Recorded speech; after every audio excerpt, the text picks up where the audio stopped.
On August 11th, a new turning point unfolded at Fairmont Crest as Devon left Genoa City and set foot in this place with a goal no one could have foreseen. Carrying with him a wealth of experience in the music industry, he became the center of attention the moment he arrived, not for his glamour but for a surprising proposal aimed at Anita and the Articulates. The group's recent reunion concert had rekindled not only the glow of their past but also unhealed wounds, and Devon seemed to have chosen the perfect moment to step in. He presented an idea for collaboration that could open an entirely new future for the group, with the possibility of signing a contract for a new studio album or a major tour, perhaps both. The prospect left Anita visibly moved, yet behind the spark in her eyes was careful calculation, knowing any move could affect the image she and the group had spent years building. Meanwhile, Tracy and Sharon appeared more guarded, sensing that the tempting offer might carry hidden conditions they had yet to uncover. While the members weighed their options, a family crisis forced Anita to pause discussions. Together with Vernon, she had to comfort one of her two daughters, casting a heavy mood over the household. If it was Danny, her sadness might stem from a shadowy relationship she was recklessly keeping secret, one that could tarnish the family's reputation if exposed. If it was Nicole, the matter could be even more dangerous, involving mounting financial pressures or a sophisticated blackmail scheme threatening the stability of everyone involved. Anita found herself torn between keeping her family from falling apart and seizing the musical opportunity, each path carrying its own risks and losses. Just as the situation grew fragile, Devon returned to continue talks about the project, but the meeting hall door swung open and a woman entered, drawing every eye in the room. It was Barbara, a name once tied to the Articulates' legacy but also the cause of a deep fracture in the group's history.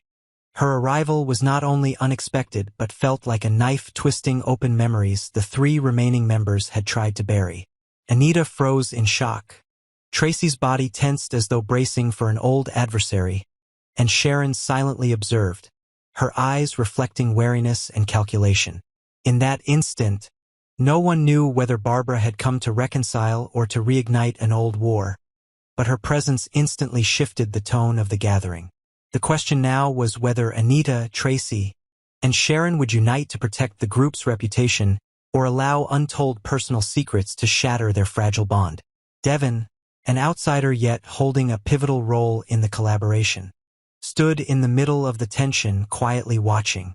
He realized that, to secure their partnership, he would need not only an attractive offer but also the finesse to navigate simmering interpersonal conflicts ready to erupt. Any decision from this moment could determine the fate of the Articulates, and perhaps Devon held the key to either a bright new future or the closing of a door forever.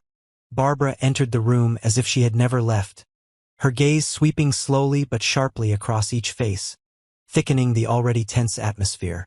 Under the warm lights of the meeting room, her presence exuded not only confidence but also an unpredictable energy that could overturn any plan in an instant. Anita tried to mask her emotions, but memories surged back like a tidal wave. From grueling rehearsals to the bitter moment the group split. Tracy tilted her head slightly, lips pressed tight, as though waiting for an explanation she knew Barbara would never give. Sharon remained calm but keen-eyed, noting every detail, from Barbara's stance to the way her hand loosely clutched a handbag, as if concealing something inside.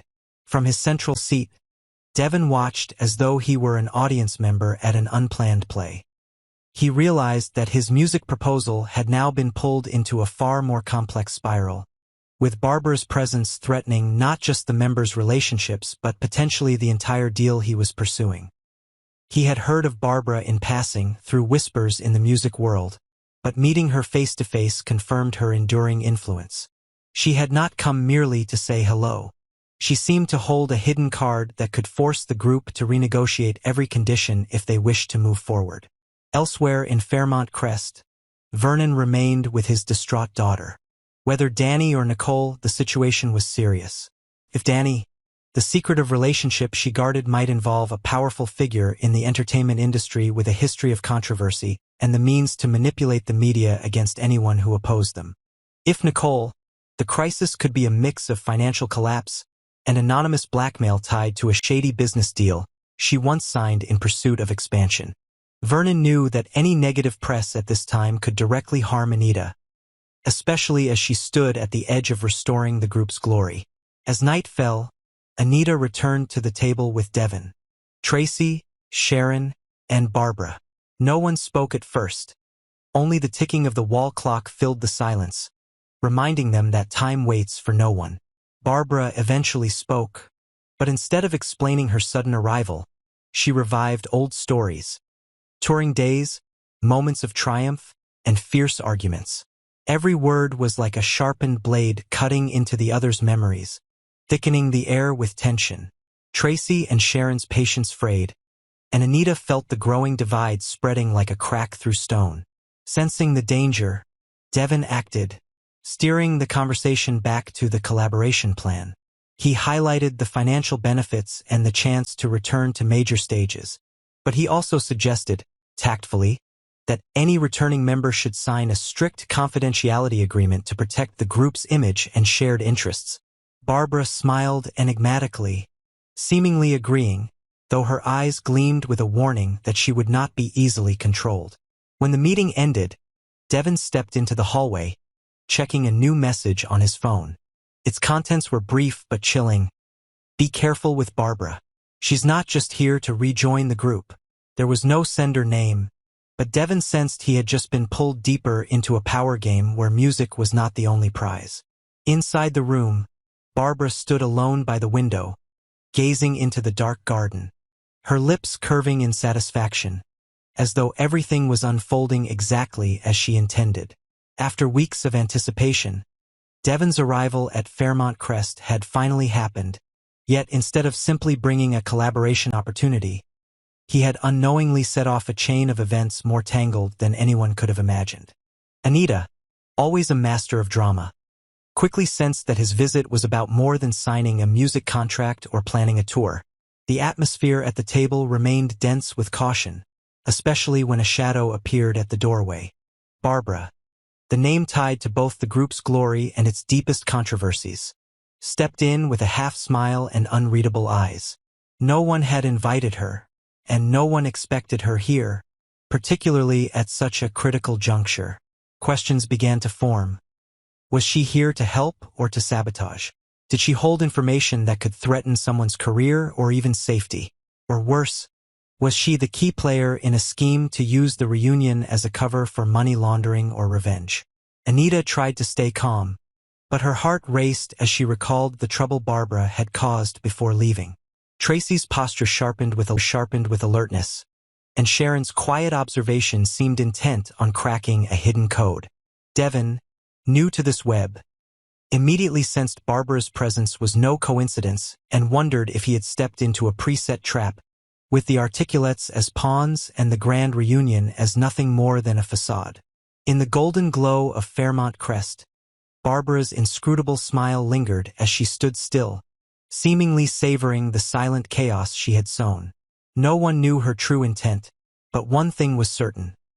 From that moment, Devon and Anita's plans would no longer be simple, and suspicion toward Barbara would guide everything to come.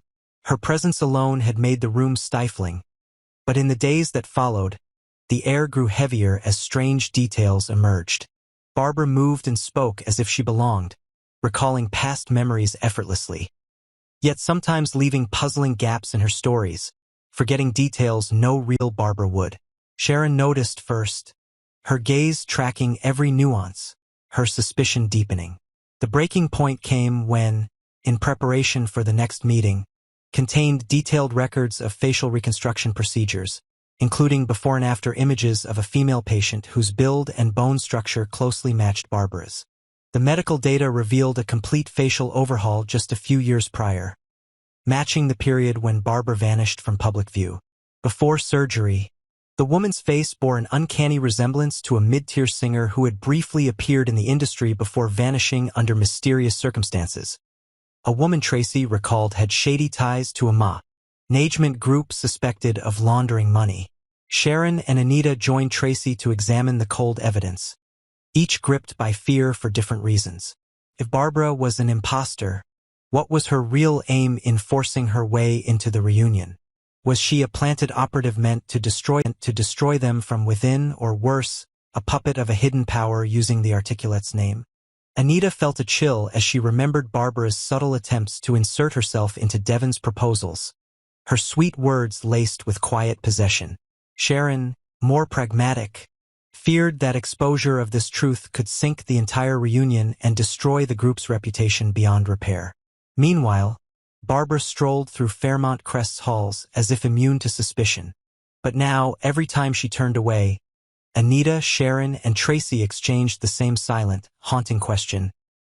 If this isn't the real Barbara, then who is standing in front of us, and what does she really want?